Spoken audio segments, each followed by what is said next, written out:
ನನಗೆ ಅದು ಉಲ್ಟ. ನಾನು ಗುಲ್ಬರ್ಗಕ್ಕೆ ಬಂದಿದ್ದೆ ಫಸ್ಟ್ ಟೈಮ್, ಜಿಲ್ಲಾ ನ್ಯಾಯಾಲಯಕ್ಕೆ ಬಂದಿದ್ದು ಇದು ಫಸ್ಟ್ ಟೈಮ್. ಈ ಕಡೆ ನಾನು ಕೆಲಸನೇ ಮಾಡಿಲ್ಲ. ಆದರೆ ಇಲ್ಲಿಗೆ ಬಂದ ನಂತರ ನಮ್ಮ ಎಲ್ಲ ಸಹೋದರ ಸ್ಯಾಸಿನೇಷನ್ ಬಂದಾಗ ನಾನು ಮನೆಗೆ ಬಂದ ಹಾಗೆ ಕಂಡಿದ್ದೆ. ಸಾಕು ಹೇಳಿದ್ರು, ಅದನ್ನೆಲ್ಲ ಎಂಡೋರ್ಸ್ ಮಾಡಿಕೊಂಡು ಒಂದೆರಡು ಹೇಳಲಿಕ್ಕೆ ಇಷ್ಟಪಡ್ತೇನೆ. ಇವತ್ತು ಅಡ್ವೊಕೇಟ್ ದಿನ ಅಂತ ಆಚರಣೆ ಯಾಕೆ ಮಾಡ್ತಾರೆ ಅಂದರೆ, ನಮ್ಮ ಪ್ರಥಮ ರಾಷ್ಟ್ರಪತಿಯಾದ ರಾಧಾಕೃಷ್ಣ ಅವರ ಜನ್ಮದಿನ ಡಿಸೆಂಬರ್ 3, ಬಾಬು ರಾಜೇಂದ್ರ ಪ್ರಸಾದ್ ಅವರ ಜನ್ಮದಿನ. ಅವರು ವಕೀಲರಾಗಿ ಕೂಡ ಇದ್ದರು, ಪ್ರೊಫೆಸರ್ ಆಗಿ ಕೂಡ ಕೆಲಸ ಮಾಡಿದ್ದಾರೆ. ಸಾಹೇಬರು ಹೇಳಿದರು, ನಮ್ಮ ಕಾನ್ಸ್ಟಿಟ್ಯೂಷನ್ ಅಸೆಂಬ್ಲಿ ಆಗಲಿ ಅಥವಾ MP MLAಗಳಾಗಲಿ ಒಂದು ಕಾಲಕ್ಕೆ 90% ಜಾಸ್ತಿ ವಕೀಲರೇ ಇದ್ದರು. ತುಂಬ ಗೌರವ ಇರುವಂಥ ಪ್ರೊಫೆಷನ್.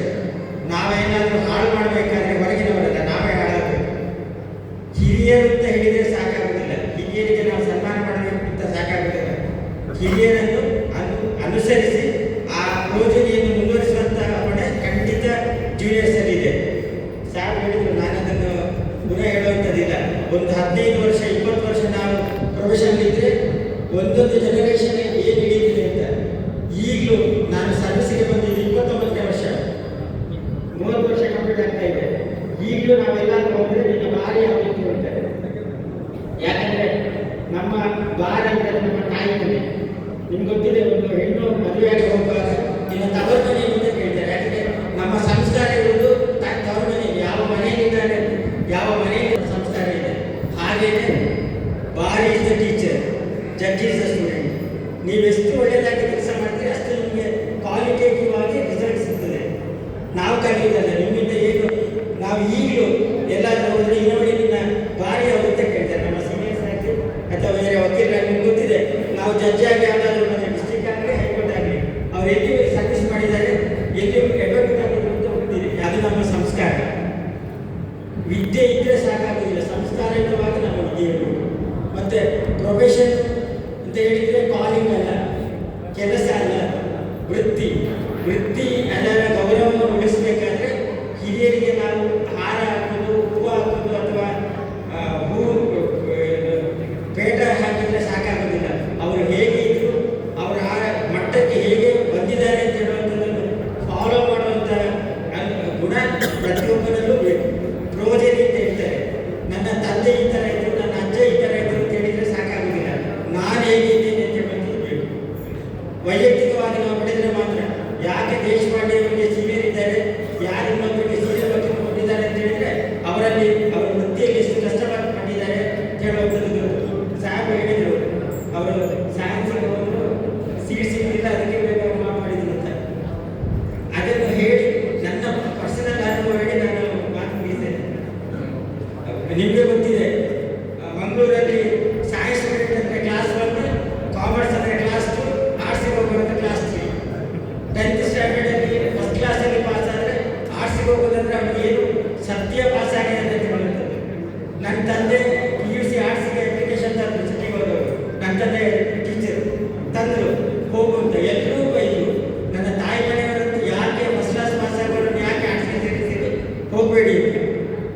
ನಾನು ಇಲ್ಲ, PUC ಆದರೆ MSc ಮಾಡಬೇಕು, MA ಇಂಗ್ಲೀಷ್ ಮಾಡಬೇಕಂತ, MSW ಮಾಡಬೇಕು. ನಾನು ನನ್ನ ಮೈಂಡಲ್ಲಿ ಇದ್ದಿದ್ದು ಹೈಸ್ಕೂಲ್ ಟೀಚರ್ ಆಗಬೇಕಂತ, ಲೆಕ್ಚರ್ ಆಗಬೇಕು ಅಂತ ಹೇಳುವಂಥದ್ದು.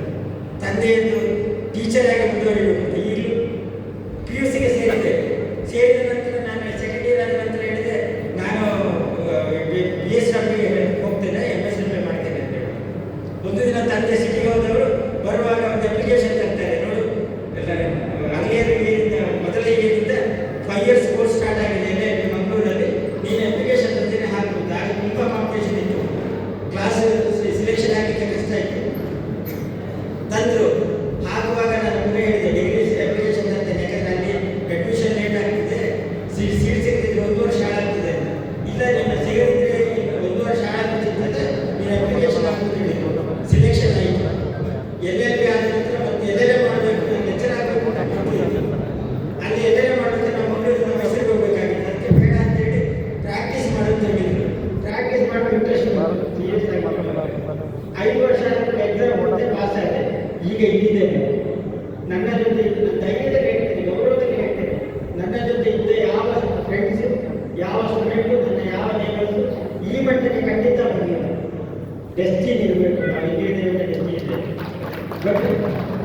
ಡೆಸ್ಟಿನಿ ಇದ್ರೆ ಸಾಕಾಗುದಿಲ್ಲ. ನಾನು ನನ್ನ ತಲೆಯಲ್ಲಿ ಬರೆದಿದ್ದೆ, ನಾನು ಜಡ್ಜ್ ಆಗ್ತೇನೆ, ನಾನು ವಕೀಲ ಆಗ್ತೇನೆ ಅಂತ ಹೇಳಿ ಸಾಕಾಗುದಿಲ್ಲ.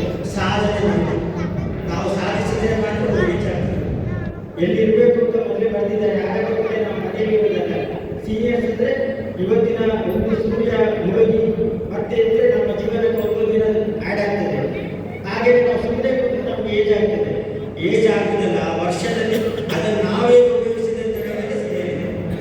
ನಮ್ಮ ವೃತ್ತಿಗೆ ಎಲ್ಲರೂ ಕೇಳ್ತಾರೆ, ಅಡ್ವೊಕೇಟ್ ಎಷ್ಟು ಸೀನಿಯರ್ ಆದರೂ ಪ್ರಾಕ್ಟೀಸ್ಗೆ ಅಡ್ವೊಕೇಟ್ ಅಂತ ಹೇಳೋದು, ಡಾಕ್ಟರ್ ಎಷ್ಟು ದೊಡ್ಡವರಾದರೂ ಸೀನಿಯರ್ ಆದರೂ ಪ್ರಾಕ್ಟೀಸ್ಗೆ ಅಡ್ವೊಕೇಟ್ ಅಂತ ಹೇಳೋದು, ಇಂಜಿನಿಯರ್ಸ್ಗೆ ಪ್ರಾಕ್ಟೀಸ್ಗೆ ಇಂಜಿನಿಯರ್ ಅಂತ ಹೇಳೋದು, ವಕೀಲರಿಗೆ ಮಾತ್ರ ಲರ್ನಡ್ ಇದ್ದ ಲರ್ನಿಂಗ್ ಅಡ್ವೊಕೇಟ್ ಅಂತ ಎಲ್ಲೂ ಇಲ್ಲ. ಲರ್ನಡ್ ಅಂತ ಹೇಳಿದ್ರೆ ಮಾಸ್ಟರ್ ತಿಳ್ಕೊಂಡಿದ್ದಾನೆ ಅಂತ ಹೇಳಿದ್ರೆ, ಬಟ್ ತಿಳ್ಕೊಂಡಿದ್ದಾನೆ ಅಂತ ತಿಳ್ಕೊಂಡ್ರೆ ನಾವು ತಿಳಿಯುವುದೇ ಇಲ್ಲ. ನಾವು ಇನ್ನೂ ಕಲೀಲಿಕ್ಕೆ ಅಂತ ಹೇಳೋ ಆಶೆ ಇದ್ರೆ ಮಾತ್ರ ಕಲೀಲಿಕ್ಕೆ ಸಾಧ್ಯ. ಖಂಡಿತ ಒಳ್ಳೆಯದಾಗಲಿ. ಇನ್ನು ಜಾಸ್ತಿ ಮಾತಾಡಲಿಕ್ಕೆ ಹೋಗೋದಿಲ್ಲ. ನಿಮ್ಮೆಲ್ಲರಿಗೂ ವೃತ್ತಿ ಜೀವನ ಚೆನ್ನಾಗಿರಲಿ. ಜಡ್ಜಿ ಮಾತ್ರ ಅಲ್ಲ, ಹೈಕೋರ್ಟ್ ಜಡ್ಜ್ ನನಗೆ ಗೊತ್ತಿದೆ. ನಾವು ಶಿವರಾಜ್ ಪಾಟೀಲ್ ಸಾಹೇಬ್ ಕೊಟ್ಟು ಎಲ್ರಿಗೂ ಒಂದ್ಸಲ ಮೈದಾಗ್ತದೆ. ಅವರ ಪರಿಚಯ ಇದೆ ಅಂತ ಹೇಳಿದ್ರೆ ಸಾಕು, ಖುಷಿ ಆಗ್ತದೆ. ಅಂತ ಮಟ್ಟ ಅಂತ